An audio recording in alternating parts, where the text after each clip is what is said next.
Welcome to Mount Pulag, a protected landscape. May panoorin mo na video. You will first watch a video. It's only about 15 minutes. And then after the video, ma'am will discuss to you our trails. Okay? So wala kang mag-activity ngayon. So ang training mo is yung babadak trail. Babadak trail at saka ang batik trail, isa lang yun. Kasi nasa ambahay pa tayo. Siguro sa susunod, i-try dito makikita. Okay, so at least naman itong tatlong trail maps natin, makapapanood sa. Okay, so manood muna.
The highest peak in Luzon. The playground of the gods. A biodiversity hotspot. A sacred springboard to the afterlife. The ultimate Cordillera adventure. Towering to 2,926 meters above sea level, Mount Pulag is the highest mountain in Luzon and the third highest in the Philippines. Situated in the southern portion of the Grand Cordillera Central Mountain Range, this great mountain covers 11,586 hectares and straddles portions of the provinces of Benguet, Ifugao, and Nueva Vizcaya, where local indigenous peoples such as the Ibaloy, Kalanguya, Kangkanay, Ikarao regard it as a sacred site.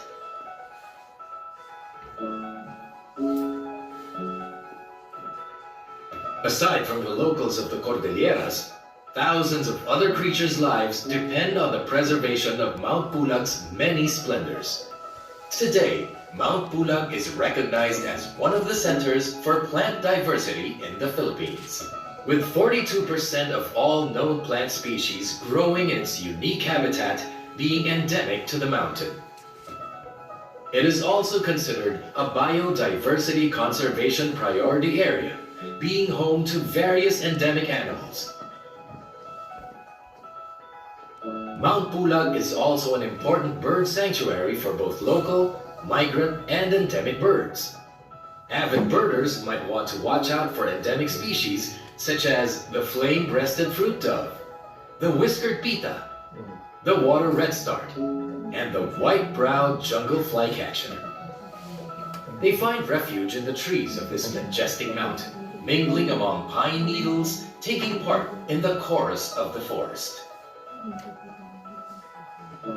Declared a protected landscape on April 8, 2022, Mount Pulag is a favorite trekking destination and is considered to have the most beautiful cloudscapes and summit landscapes of all the Philippine mountains. Mount Pulag can be many things to many people, bearing within its slopes hidden treasures revealed only to those who tread its paths with mindfulness and respect. While hiking up its trails, visitors will notice the landscape slowly transform from picturesque pine forests to lush mossy forests carpeted with ferns and lichens. As you near its summit, the scenery morphs into its iconic grasslands with its rolling hills softened by dwarf bamboo or Yushan cane. Such scenes can be accessed through one of 4 trails: Ambangeg, Tawangan, Ambagyo, and Akiki. The Ambangeg Trail is regarded as the easiest and most beginner-friendly, thus making it the most popular among visitors. One can begin hiking in the morning and reach the grasslands by lunch or midday. The Akiki Trail is less popular among beginners, as it is also known as the Killer Trail for having steep, challenging slopes. It is through the Akiki Trail, however, that hikers can encounter the Edit River and take in the gorgeous views of Marlborough country. Brown, wide landscapes reminiscent of scenes from old Marlborough commercials. Other notable sites are Lake Tabeo and Lake Bulalakaw, also known as Lake Ambulalakaw. Lake Tabeo is an important water reservoir that locals can rely on even during the peak of summer. Its banks are framed by scattered homes, terraced farmland, and lush pine trees, with the silhouette of Mount Tabayok looming in the background. Lake Tabeo makes for a serene campsite, an excellent starting point for climbers who want to scale either Mount Tabayok or those who will hike up Mount Pulag via the Tawangan Akiki Trail. Another must-see lake is Lake Bulalakaw. It is speculated that the name is derived from the locals' experience of witnessing shooting stars streaking across the sky over its waters. The locals are quite protective of this lake, and with good reason. Lake Bulalakaw is regarded as Cordillera's cleanest inland lake, with DENR officially giving it a Class AA rating for water quality in 2004. While it can be tempting, swimming and other water activities are strictly prohibited in order to preserve its pristine condition. While there are so many activities to choose from, a trip to Mount Pulag definitely wouldn't be complete without reaching its summit and watching its iconic sunrise over a sea of clouds. It is there that every hiker truly understands why Mount Pulag is believed to be the playground of the gods.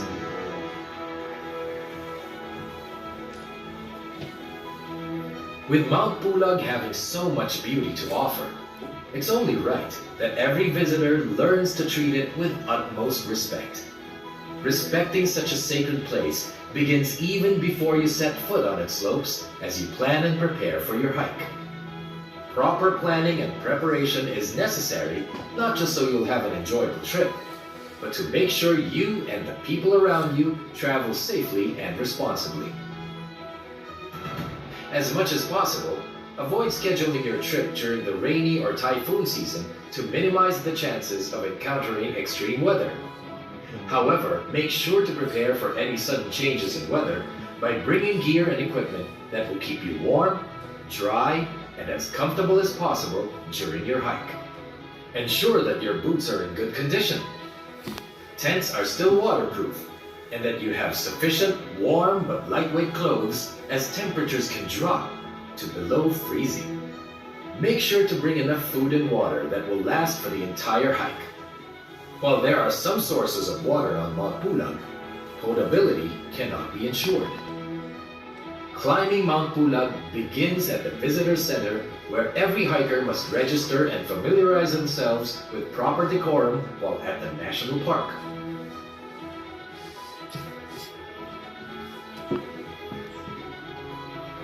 Hiring a guide for your group is also mandatory to ensure everyone's safety, while hiring a porter for your gear is optional. You will meet your guides and porters at the next stop, the Ranger Station. Once you begin hiking, make sure to stay within established trails in a single file to avoid damaging Pulag's flora and fauna. This is also why all visitors may only set up camp at designated campsites and may only relieve themselves at established latrines. All other waste and trash must be carefully packed and brought back down with you on your hike back. Not even food waste should be left behind on the mountain. Strive to leave Mount Pulag even cleaner than you found it. When preparing meals, only proper camping stoves may be used for cooking. Building campfires is strictly prohibited. This is for everyone's safety. During your visit, you're sure to encounter many beautiful plants and possibly some interesting animals. You're more than welcome to admire and observe, but keep your distance from animals so as not to disturb them. Visitors are also not allowed to cut or uproot plants for any reason. It's tempting to bring home exotic finds, but we must leave them in their natural habitat where they can truly thrive. You may also bump into other visitors or some locals. Be considerate of others, treat everyone with courtesy, and make sure to respect the culture and beliefs of all those who call Pulag their home. While in the midst of nature, let nature's symphony sing loudest. Keep your voices at a minimum and avoid playing loud music or making any loud sounds as much as possible. If we follow these rules, hike with respect, leave no trace, and strive to keep Mount Pulag pristine, everyone can enjoy its unmatched splendor for generations to come.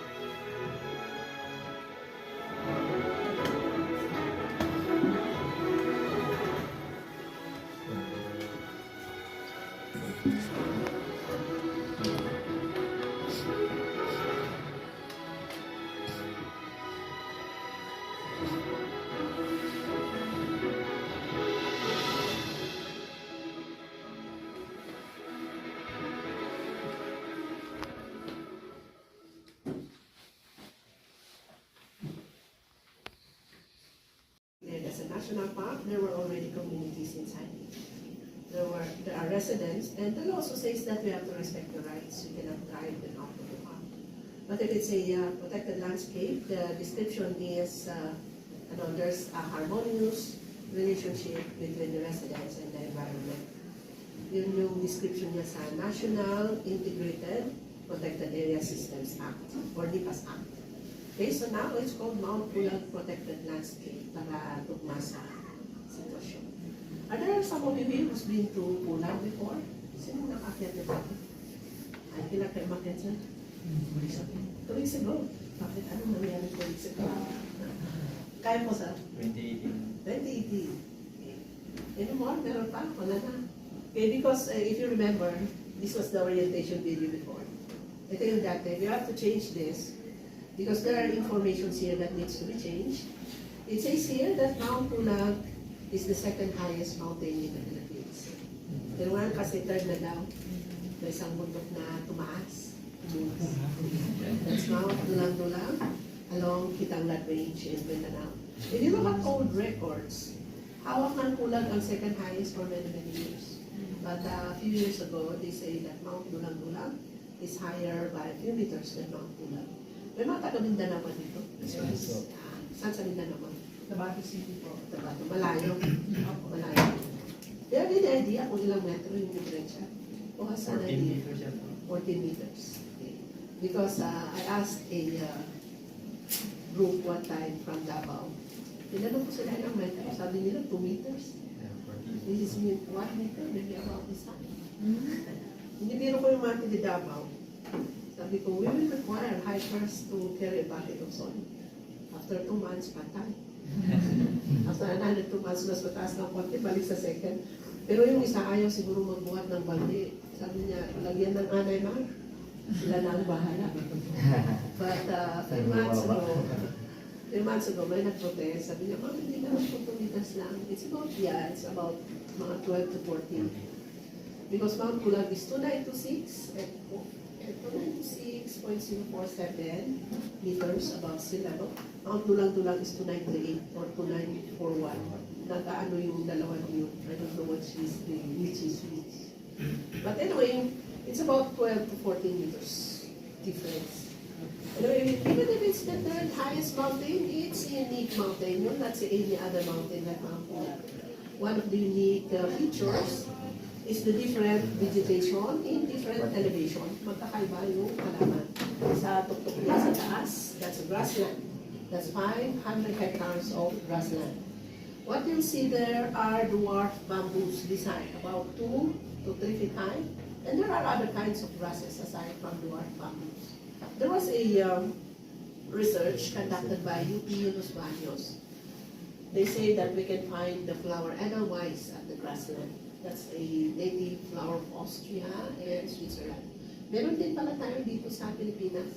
Maybe it's a different variety. At saka the other difference is that in other countries, daw, malawak yung nakuha ng edelweiss na area. If it's in bloom, kita-kita mo ba lahat? Here, you can only see them in between grasses. Kung hindi siya namulaklak, hindi mo alam na nandiyan. But if it's in bloom now, you'll see it. White yung flower niya, maliliit. You'll find it at the grassland. Below the grassland, dito sa baba, that's a mossy forest. The plants, the trees are covered with moss. In other books, they call it montane forest or rain forest. And then we also have about 3 species of oak trees here. That's why in other research books, they call it mossy oak forest. Yeah, and then below the mossy forest, we have the pine forest. And they don't usually mix. Hindi sila nagkahalo. If you look at it from a distance, you know where the pine forest stops, where the mossy forest begins. I think it has something to do with elevation, temperature, soil. I think those are some of the factors. Kaya ganon. Okay, so that's Mount Pulag, grassland, mossy forest, and pine forest. And then, eto yung mapa niya. This is the map. Madilim. Just switch off the light.